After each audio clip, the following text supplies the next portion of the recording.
Welcome to the Salmon Runs YouTube. Enjoy the video.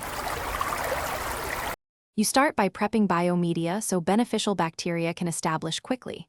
Rinse the media in dechlorinated water until runoff is clear. This removes dust that causes cloudiness. Once done, switch off the filter and gently remove the internal basket to access the chamber. Place coarse, porous media at the bottom to create flow channels. This prevents compaction and gives surface area for nitrifiers.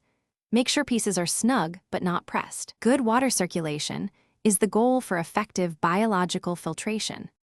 Next, you build the internal structure to balance mechanical and biological filtration. Layer ceramic rings or bioballs above the coarse base so bacteria colonize high-surface substrates. These provide the bulk of nitrifying area. Once done, add a fine sponge last to catch detritus and shield the biomedia from clogging. Rinse sponges weekly. Make sure to leave 1/4 to 1/3 of the chamber as a flow channel so water moves through, not around. The media, this maximizes contact time and keeps bacteria healthy. Finally, you reassemble and bring the system back online carefully. Reinstall the media basket and any pre-filter, then prime the unit if required. Start the pump and check for leaks or abnormal vibration.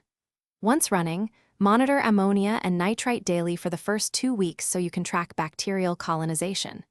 If readings spike or water becomes cloudy, do a partial 25% water change, reduce feeding, and check for clogged sponge or reduced flow. These steps usually stop stress and let beneficial bacteria recover quickly. Thanks for watching. Consider subscribing if we helped you.